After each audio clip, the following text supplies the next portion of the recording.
Para moderator lamang, ipapasa ko ang mga tanong kay Abu Huzaifa, kay Muhammad. Yung tanong ni Chef kanina, yung mga non-Muslim daw na kumuha ng kabutihan, yun ba ay tatanggapin din daw ng Oh? Okay. Sige dito. Magandang katanungan, mga ginigiliw kong mga kababayan. Ang mga di-Muslim baraw na gumagawa ng kabutihan, papasok din kaya siya sa paraiso, mayroon siyang gantimpala? Ang Muslim naman kaya, na sa kanya ang lahat ng mga kasamaan, ipapasok siya sa paraiso? Magulo. Magulo. Hindi yata makatarungan ng Diyos, ano? Mukhang hindi yata makatarungan ng Diyos. Sabi sa Quran,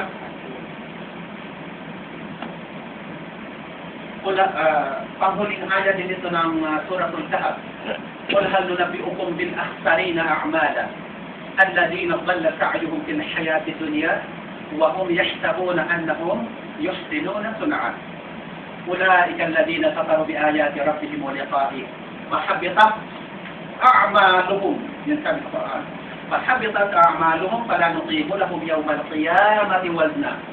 Ang ibig sabihin ng aya nito, قُلْ هَلْ نُنَبِّئُكُمْ بِالْأَخْسَرِينَ أَعْمَالًا. Sabihin mo, O Muhammad,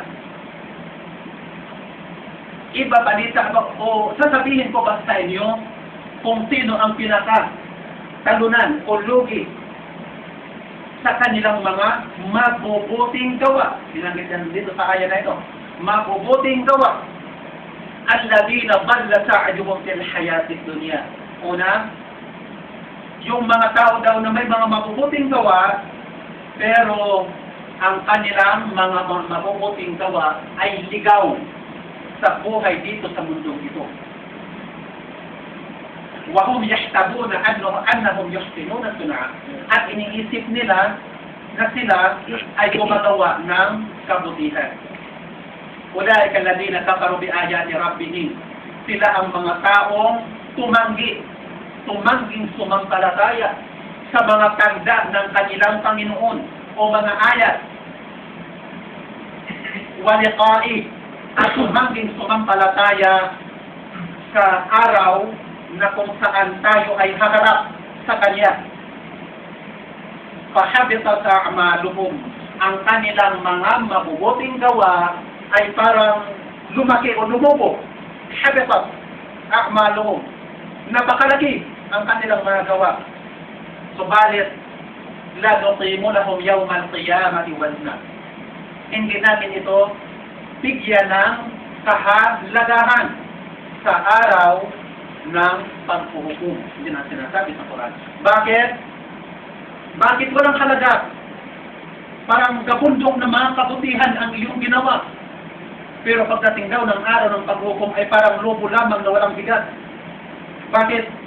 Maaaring ang iyong gawa, ang iyong mga kabutihan ito dahil sa iyong pananampalataya.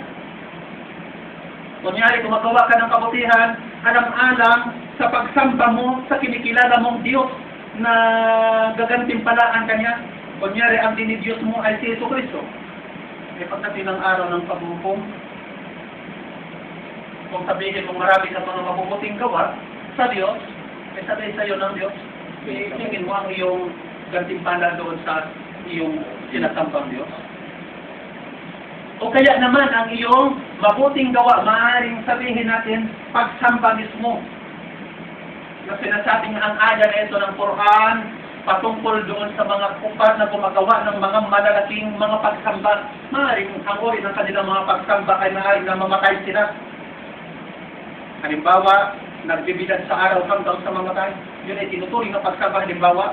O kaya yung pagpipinitin siya, alam natin sa ating buhay Kristyano dati, na ito ay tinuturing na pagsamba sa Diyos. Pero hindi ayon sa kung ano ang paraang gusto niya. Kaya pagdating daw ng araw ng paghukom, yun ay hindi pahalagahan. Ang pinakamahalaga, para mayroong kaysaya ang ating mga mabubuting gawa, unang-una yung ating pananampalataya sa Diyos. kung tunay yung ating kinikilala, may kabuluhan ng ating mga mabubuting gawa. Kunyari, pumasok ka sa isang factory, nagtrabaho ka, ay hindi ka naman kasama sa biro. Trabaho ka ng trabaho, hindi ka naman kasama sa mga manggagawa ng isang factory. Mayroon ka ba ang susunduin pagkatapos ng isang buwan? Wala. Wala. Gayon din naman sa Islam. Walang kabutihan ang basta kabutihan lamang ng mga gawain. Wala kang mapapalang kabutihan pagdating ng araw ng paghukom. Hanggat hindi mo kinikilala ang nag-iisang Diyos. Dapat ang ating mga gawa patungkol ito sa ikalulugod ng Diyos na lumikha sa atin. Hindi sa ikalulugod ng kung sino ang iyong dinidiyos. Para bang nanghuhuli ka ng mga isda, ang lagayan ng basket mo ay butas naman. Wala kang, hindi mo makulong kailanman. Walang kabulhan. Napakarami kang mga ginawa, sabi sa Quran, pala nuqimo lakum yawmal qiyamati wazna. Hindi ito pahalagahan pagdating ng araw ng paghukom. At bilang karagdagan pa, gusto ko pang nagdagasa tungkol sa tinatawag ng mga mabubuting gawa. Kahit tayong mga Muslim sa Islam, hindi tinuturo sa Islam na basta gawa lamang ay magpapasok sa iyo sa paraiso. Basta gawa lamang, hindi magpapasok sa iyo sa paraiso. Pero ang gawa kasi, tanda din yan ng iyong pananampalataya. Oras na ikaw ay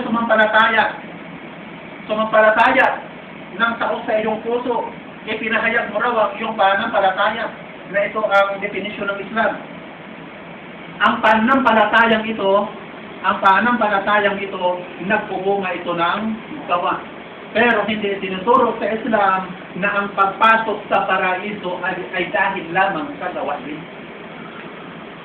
Ang pinakamahalaga ay ang pananampalataya. Alam mo kung bakit mga kapatid? Dahil lahat daw ng mga tao, kailanman ay hindi magiging perfecto.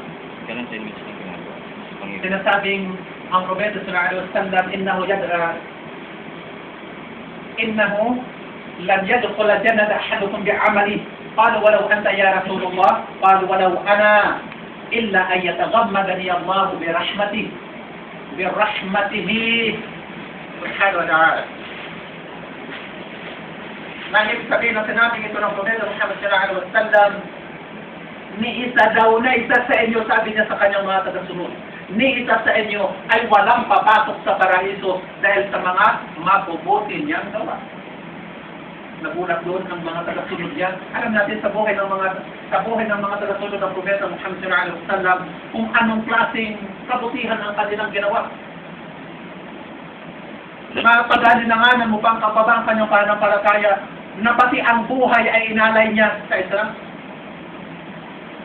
Pati ang buhay inalay niya sa Islam. Hindi lamang yung kanyang mga kayamanan, mapagalinangan mo pa ba yun? Pero sinabi ng Propeta sallallahu alaihi wasallam, ni isa sa inyo walang papasok sa paraiso sa magitan ng kanyang gawa. Nagtanong ang mga sahaba, kahit ikaw pa ba gusto mo ni Allah?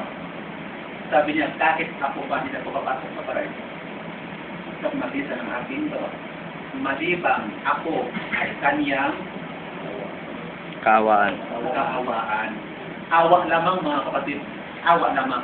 Pero huwag tayong umasa sa awa ng walang gawa. Huwag tayong umasa sa awa ng walang gawa. Ang gawa, tanda na ikaw ay nananampalataya. Kung mayroon kang intensyon na hindi ka kagawa, ay kahulugan yun ng iyong pagtalikod sa Islam. Kaya intensyon mo pa lamang, ayaw kong pag-aralan ng Islam. Kasi kung hindi mo alam, ay simple ka nga naman. Hindi mo alam eh. Di ba? Di ba ang walang alam, ay simple siya. Ayaw kong pag-aralan. At kung meron mong intensyon na, ayaw mong sundin, kahulugan din yun ng iyong pagtalikod. Ang isang tunay na Muslim, nandoon ang 100% niyang hangarin na sumunod. Bagaman, kailanman hindi siya maging 100% na masunurin. Dahil ang tao ay nananatiling tao, sabi ng Propeta sallallahu alaihi wasallam, kulub ni Adam khata wa khairu khata'ina at-tawwabun. Lahat daw ng mga anak ni Adan ay nagkakasala. At ang pinakamabuti daw sa mga nagkakasalang yun, yung palaging nagbabalik loob. Mayroon akong tanong sa madatihan ng mga Muslim. Ano yun?